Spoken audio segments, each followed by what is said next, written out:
Hello दोस्तों, नमस्कार। फिर से एक वीडियो लेके आया हूँ।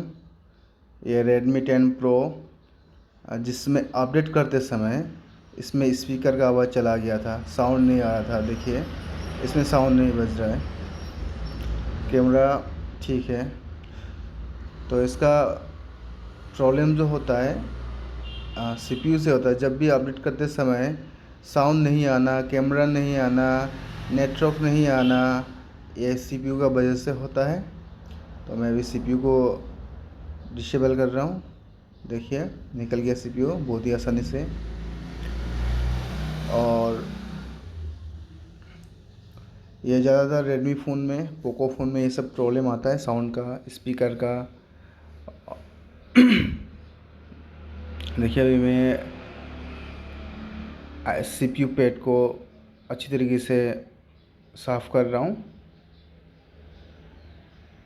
देखिएगा वीडियो को।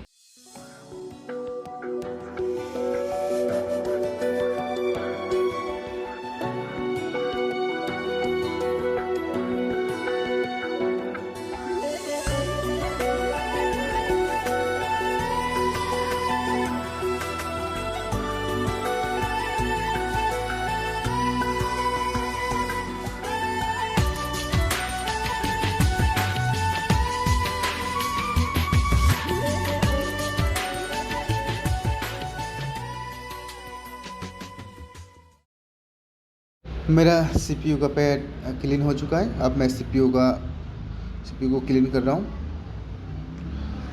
देखिए, हल्के हाथों से आयरन को CPU का जितना भी ब्लैक पेस्ट लगा हुआ है आराम से उसको निकालना चाहिए, ताकि CPU का कोई भी बॉल, कोई भी पिन डैमेज ना हो, एक दूसरे से कनेक्ट ना हो।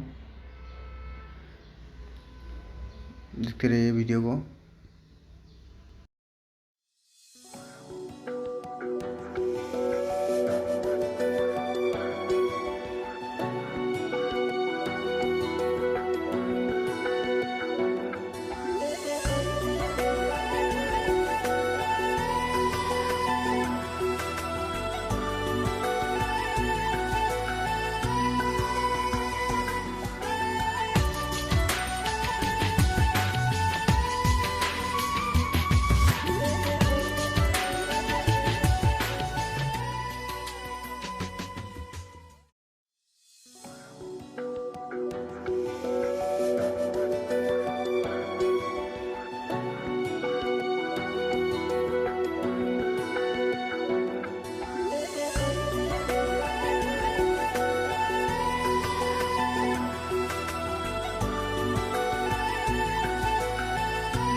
देखिए, अभी मैं IC को रिबोलिंग कर रहा हूँ। रिबोलिंग इस प्रकार से किया जाता है। स्टेंसिल का नीचे IC को रख कर PPD पेस्ट अप्लाई करना पड़ता है।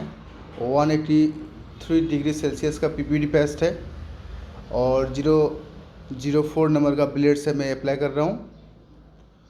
इस तरह से बारीकी से अप्लाई करने पर एक ही बार में बॉल आसानी से बन जाता है। कोई भी नए दोस्त इस लाइन में आए हैं तो ये वीडियो ज़रूर देखिएगा, आप लोग को सहायता मिलेगा काम सीखने में।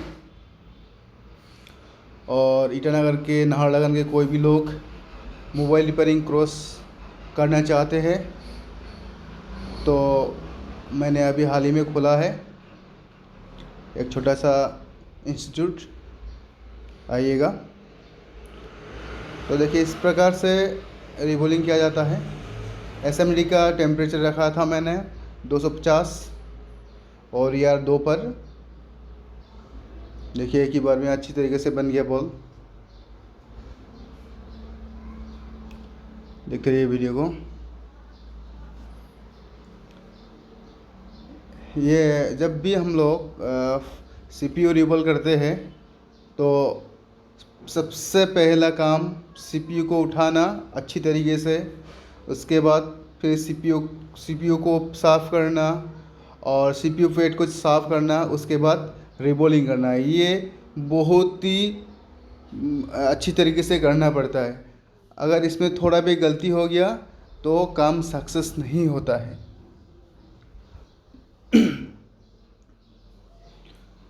अभी देखिए मैं बॉल को सही जगह पर बिठा रहा हूँ।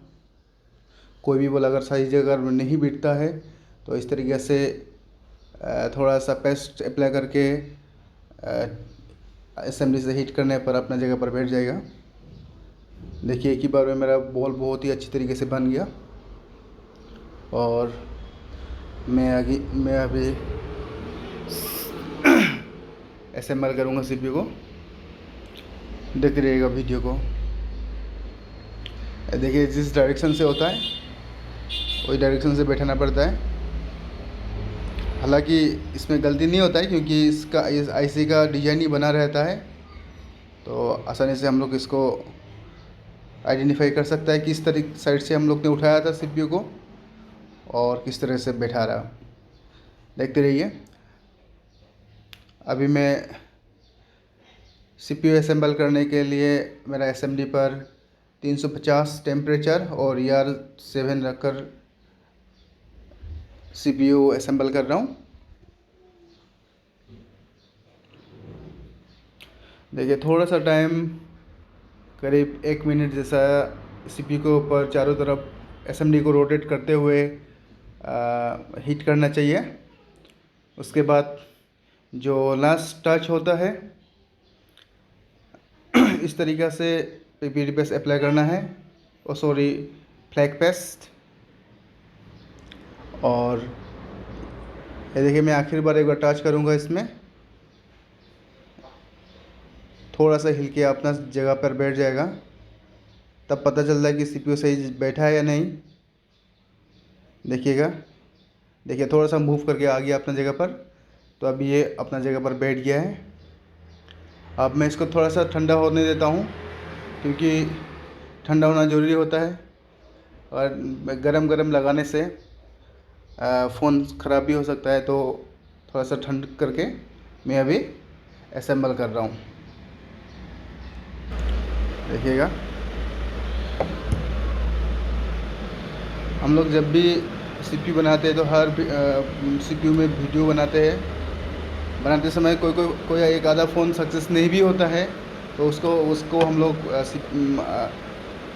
यूट्यूब पर अपडेट नहीं देते हैं और जो सक्सेस होता है उसी को आप लोग को दिखाने के लिए डालते हैं।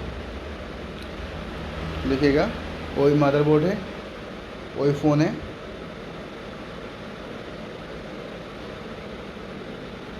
अब ऑन हो रहा है फ़ोन।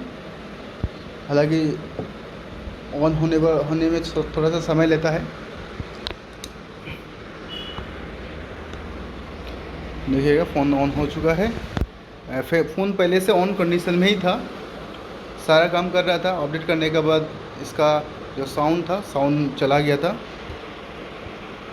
और अभी देखते हैं सक्सेस हुआ कि नहीं।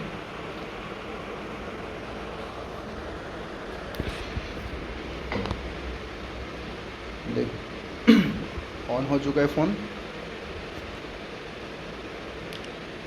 ये पहले रिंगटोन नहीं काम कर रहा अब था, मैं साउंड नहीं आ इसका रहा था इसमें। रिंगटोन चेक करने जाता हूँ। देखते हैं।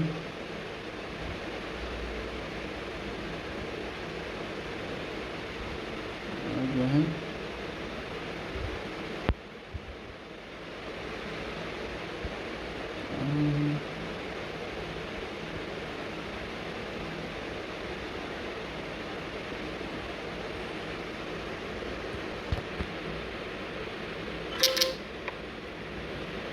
बिल्कुल ओके।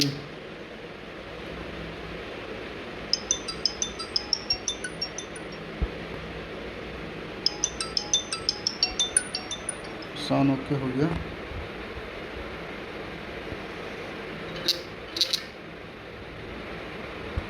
ठीक है,